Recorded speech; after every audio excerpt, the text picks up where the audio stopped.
hear that lonesome Southern Pacific 6 chime or Hancock 3 chime on the Southern Pacific Railroad's most famous steam locomotive, you know that is the sound of the daylight. Southern Pacific 4449 is America's steamer for many reasons.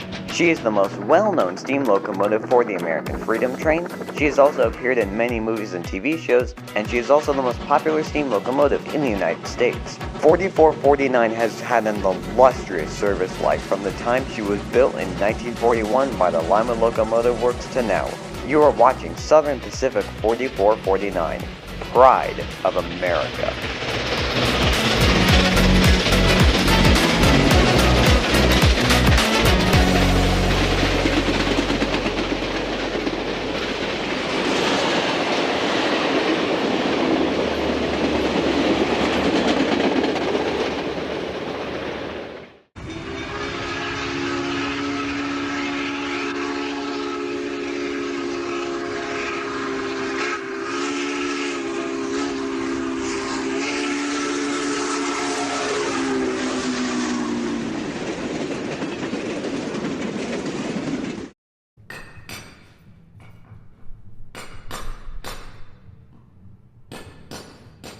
May 20th, 1941, the Lima Locomotive Works in Lima, Ohio.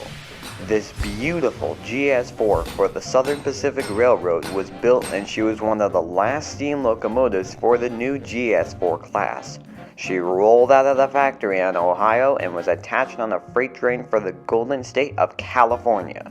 That is what the GS in this new class of locomotives was called, Golden State. The name would later be swapped for general service.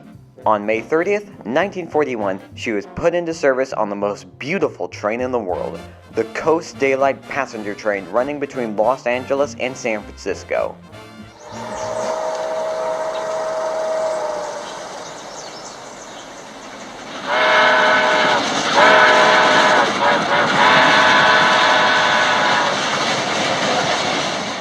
The 4449 has a length of 110 feet, a width of 10 feet, and a height of 16 feet. She is a big one, as the tender weighed 313,730 pounds and the engine weighed 475,000 pounds for a total weight of 788,730 pounds. The engine is also an oil burner, as the Southern Pacific liked oil burners so they would not catch dry brush and forest on fire as coal or wood does. The engine for its whole life ran on the Southern Pacific Railroad's daylight passenger trains. This included the Shasta Daylight, San Joaquin Daylight, Sacramento Daylight, and especially the Coast Daylight.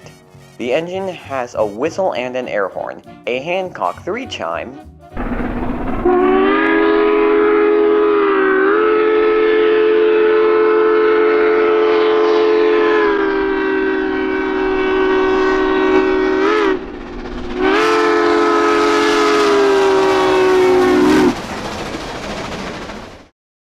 and a Leslie A200 nicknamed the Foghorn.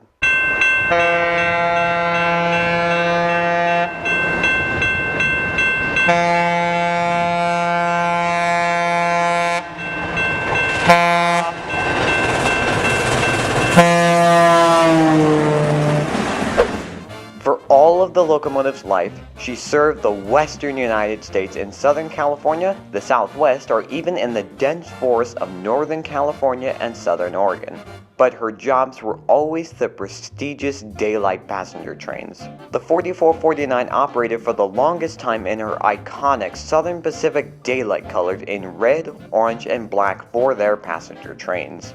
These colors were chosen by Charles Eggleston, a designer for the Southern Pacific Railroad. In the late 1940s, a second batch of GS4s and a new class of GS5s had arrived from the Lima Locomotive Works. As such, 4449 was assigned to the Golden State route in the Southwest and the Sunset route in Texas and Louisiana. By the 1950s, she was reassigned to the Coast Division in the Bay Area, along with more southern areas like San Jose, Watsonville, and San Francisco. She was also regulated to secondary Southern Pacific passenger trains, none of which were as glamorous as her original assignments. But for the first 10 years of her life, she had an illustrious service life, including a very special event. On October 17, 1954, 4449 and her sister, 4447, hauled a 10-car passenger train for the Railway and Locomotive Historical Society of Los Angeles to Oweno, California and back again.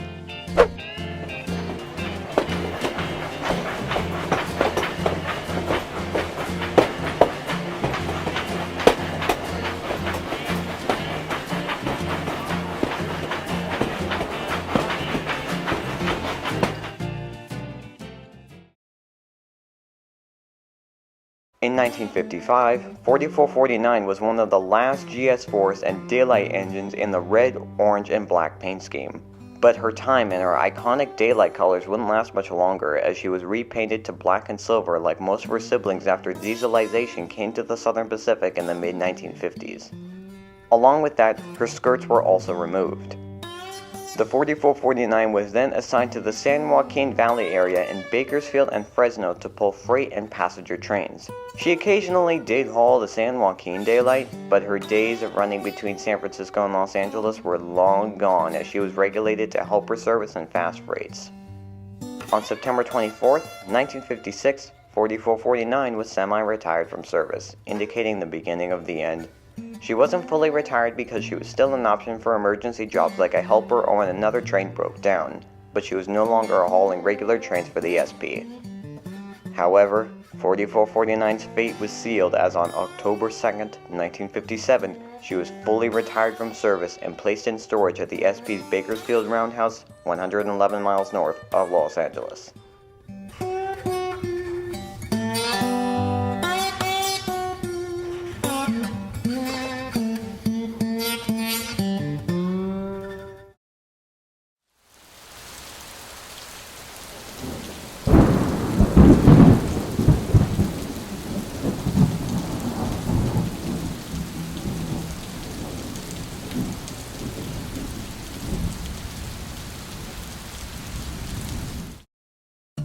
By 1958, while most of the GS2s, 3s, 4s, and 5s were being scrapped, 4449, still in her black and silver paint scheme, was moved from storage in Bakersfield and hauled to Portland, Oregon, where she was donated on April 24, 1958. She was placed in Oaks Park, exposed to the outside elements. While on display at the park, the engine was a victim of vandalism and had its builder's plate, original whistle, among many other pieces of the locomotive removed. As a result, the engine quickly deteriorated. The rainy weather in Portland did not help matters. However, a man named Jack Holst, a former employee of the Southern Pacific Railroad, made sure the locomotive's bearings and rods were oiled just in case the engine ever turned a wheel. Holst also looked after two other steam locomotives in Oaks Park, Spokane, Portland, and Seattle 700, and Oregon Railroad and Navigation Company 197. Thanks to the efforts of Holst, the engines were in a condition where they could be moved out of Oaks Park at any point. Unfortunately, Mr. Holst passed away in 1972 and never got to see the trio turn a wheel again. However, his actions would play a much bigger role in the future of these engines. In the early 1970s, Ross Rowland, a young and successful New York broker, along with an occasional steam locomotive engineer, had an idea. He wanted to have a train go across the contiguous 48 states to celebrate the 200th birthday of the United States. America had a centennial before. The 1876 Philadelphia Exposition was a grand celebration for the 100th birthday of America. However, amid the Watergate scandal and the Vietnam War, there was no plan for a 200th birthday. Ross Rowland wanted to change that. He met up with his friends and knew from past experiences that this kind of celebration can happen. The 1969 Golden Spike celebration featuring Nickel Plate Road 759 was proof.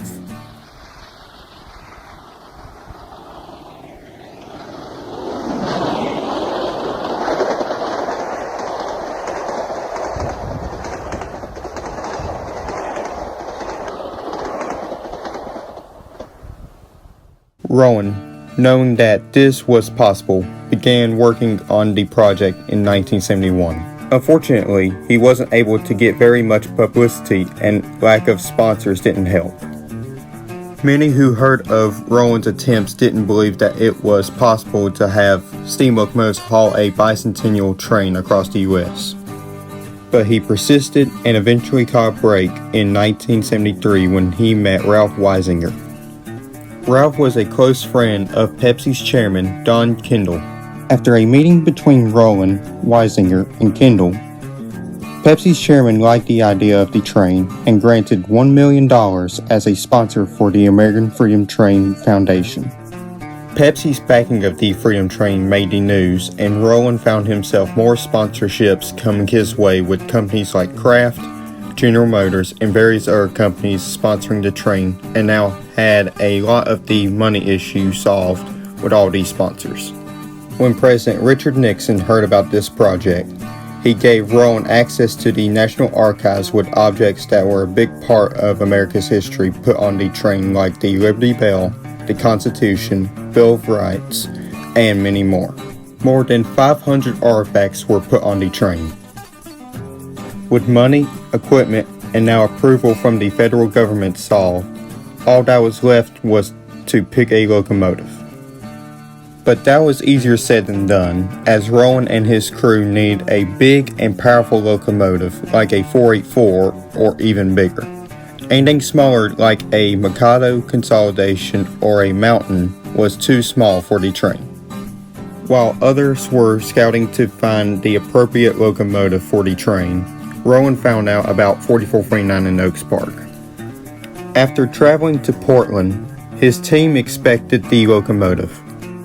After looking the engine over, they found that the bearings, side rods, and much of the internal boiler of the engine were in good shape thanks to Jack Holst. The locomotive was also the right size for the weight and distance of the train.